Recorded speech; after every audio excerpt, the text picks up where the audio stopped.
எல்லாருக்கும் வணக்கம். கூலி படம் ஒரு வாரம் முன்னாடியே ஓடிடியில் போட்டாங்க. இது அமேசான் ப்ரைமில் போட்டாங்க. ஏன் தெரியுமா? படம் ஓடல. இதை தான் நான் வந்து எஃப்டிஎஃப்எஸ் பார்த்துட்டு சொன்னேன், படம் வந்து நல்லா இல்லைங்க, படம் வந்து ரஜினி படமே கிடையாது, லோகேஷ் கிட்ட கதையே கிடையாது, அவர் வந்து ஏதோ பில்டப் வச்சு இந்த போதை இது அப்படின்ற ஒரு கான்செப்ட் வச்சு ஓட்டி நிற்கிறாரு அப்படின்னு சொல்லிட்டு சொன்னேன்.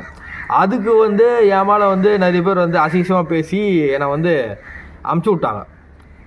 ஆனால் நான் அங்கேயும் உண்மையாக தான் சொன்னேன், அந்த இன்சிடெண்ட்டுக்கு அப்புறமும் தேட்டர்லேயே உண்மையாக தான் சொன்னேன், இப்போவும் நான் உண்மையாக தான் சொல்கிறேன். கூலி படம் நல்லா இல்லைங்க. ஏன்னா வந்து நல்லா ஒரு படம் இருந்ததுன்னா இந்த ராண்டி ரஞ்சித் எப்போவுமே பாராட்டிட்டு வாழ்த்திட்டு போவான். ஒரு படம் நல்லா இல்லைன்னா அந்த உண்மையை சொல்லாமல் இந்த ராண்டி ரஞ்சித் போனதே கிடையாது. எல்லா ரிவ்யூலேயும் அதான் நடந்திருக்கு. அது வந்து இந்த உலகத்துக்கே தெரியும். ஸோ வந்து நம்ம வந்து எனக்கு நீங்கள் பண்ண கெட்டதை வந்து நான் மன்னிச்சிடலாம், எனக்கு சப்போர்ட் பண்ண ரசிகர்கள் கூட மன்னிச்சிடலாம். ஆனால் மேலகிறோம் மன்னிக்கவே மாட்டான். அதனால தான் என்னவோ தெரில, கூலி படம் சரியாகவே போகல. அந்த படம் வந்து இப்போ ஓடிடிலே ஒரு வாரம் முன்னாடி ரிலீஸ் ஆகிருக்குது. சிம்பிளுங்க, ஒரு படம் நல்லா இருக்குன்னா நல்லா இருக்குதான், நல்லா இல்லைன்னா நல்லா இல்லை தான். அது வந்து யார் படமாக இருந்தாலும் சரி, நான் வந்து உண்மையாக தான் சொல்லுவேன். அந்த உண்மை இனிமேல் மாறாது. அதனால் வந்து ஒரு படத்தை வந்து ஃபேக்காக ரிவ்யூ கொடுத்து நல்லா இருக்குது சொல்ல வச்சு தான் ஓட்டணுன்னா அது நடக்கவே நடக்காதுங்க. ஒரு சின்ன படமாக இருந்தாலும் படம் நல்லா இருந்தால் கண்டிப்பாக ஓடும். இப்போ ரீசெண்டாக டிராகன் நான் பாசிட்டிவ் ரிவ்யூ கொடுத்தேன், ஓடிச்சு.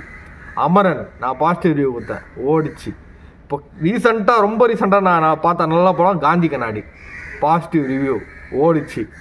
அதனால் வந்து நல்ல படங்களுக்கு எப்போவுமே இந்த ராண்டி ரஞ்சித்தோட வரவேற்பு இருக்கும். ஸோ அதை வந்து யாராலையும் மாற்ற முடியாது. ஸோ கூலியை பொறுத்த வரைக்கும் படத்தில் எந்த விட லாஜிக்கும் இல்லை, ஏகப்பட்ட மிஸ்டேக் இருக்குது. தலைவர் போர்ஷனே கொடுக்கல, மியூசிக் மட்டும் தான் நல்லா இருந்தது படத்தில். ஸோ அந்த மாதிரி இருக்கிறப்போ அனிருத் ரொம்பவே சப்போர்ட் பண்ணியிருந்தார். அனிருத் கூலி படத்துக்கு கடவுள் மாதிரி ரொம்பவே நல்லா சப்போர்ட் பண்ணியிருந்தார். ஆனாலும் அவரால் கூலி படத்தை காப்பாற்ற முடியலை. ஸோ அதனால் வந்து என்ன பண்ணிட்டாங்க அப்படின்னா, கூலி வந்து சன் பிக்சர்ஸ் ஓடிடியில் ஈஸியாகவே ரிலீஸ் பண்ணிட்டாங்க. ஏன்னா அவங்களுக்கு தெரிஞ்சிச்சு கலெக்ஷன் வரல, போட்ட அமௌண்ட் கூட வந்ததா இல்லைன்னு தெரில. ஏதோ 500 கோடி ஆயிருக்குன்றாங்க. பட் 500 கோடின்றது இவங்களுக்கு கொடுத்த பட்ஜெட்டுக்கு கம்மி தான், ஓகேங்களா? இந்த ஸ்டார் காஸ்ட்டுக்கு 500 கோடின்றது கம்மி தான். ஸோ அப்படி பார்த்த வகையில் வந்து கூலி வந்து வந்து ஓடாத படம் தான் சொல்லுவேன். அதாவது ஓடுற மீன்ஸ் ஆவரேஜாக ஏதோ போயிருக்கு, ரஜினிக்காக போயிருக்கு, ஓகேங்க, தலைவருக்காக தான் போயிருக்கே தவிர டேரக்டருக்காக மிகப்பெரிய மைனஸ் இந்த கூலி படம், ஓகேங்களா?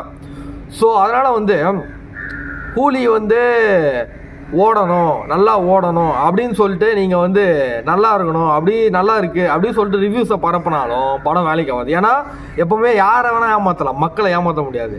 மக்களுக்காக பேசுகிற இந்த ராண்டி ரஞ்சித்தையும் ஏமாற்ற முடியாது, ஓகேங்களா? அதனால் வந்து கூலி வந்து ஓடிடியில் நீங்கள் போய் பாருங்கள், எல்லோரும் பாருங்கள். நல்லா, அதாவது இந்த படம் எப்படி இருக்குன்னா, எக்ஸ்பெக்டேஷன் இல்லாமல் பார்த்தா ஓரளவுக்கு நார்மல் ஸ்டோரியாக மூவ் ஆகுது. ஆனால் நீங்கள் அப்படியே பண்ணீங்க இல்லை, நீங்கள் வந்து ரொம்ப பில்டப்பு 100 பாஷா 1000 கோடி அப்படின்னு சொல்லிட்டு ரொம்ப எக்ஸ்பெக்டேஷன் ஏற்றுறீங்க ஆடியோ லான்ச்லேருந்து. ஸோ அந்த மாதிரி போட்டிருக்கும்போது கூலி அந்த எக்ஸ்பெக்டேஷன் நாங்கள் எஃப்டிஎஃப்எஸ் பார்க்கும்போது சத்தியமாக அந்த எக்ஸ்பெக்டேஷன் சுத்தமாக மீட் பண்ணலங்க. அதுவும் இல்லாமல் ரஜினியாகவே காட்டல. அதாவது லுக்கு, அவர் பண்ண பர்ஃபார்மன்ஸ்லாம் ஸ்மார்ட்டாக இருந்தது, அதெல்லாம் நல்லா இருக்குது, நான் குறை சொல்ல. தலைவர் இதில் பிச்சுட்டாரு, அவர் பார்க்கறது ரொம்ப அழகாக இருக்காரு. பட் கதையே இல்லாமல் தலைவர் பண்ணுறதுனால நிறைய செஞ்சு கிரிஞ்சின்ற மாதிரி ஆகுது. அதை வந்து நம்மளால் ஏற்றுக்க முடியல.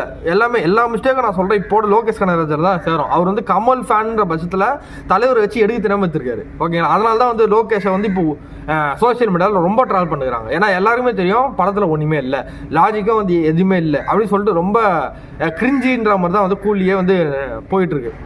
ஸோ அதனால் வந்து கூலி ஈஸியாக டவுன்ஃபால் தான் நான் சொல்லுவேன் தலைவரை பொறுத்த வரைக்கும். ஸோ இதுக்கப்புறம் வர படத்தை ஆச்சு ஒரு நல்ல டேரக்டராக சூஸ் பண்ணி நல்லா பண்ணால் தான் வந்து தலைவர் நல்லாயிருக்கும், ஓகேங்களா?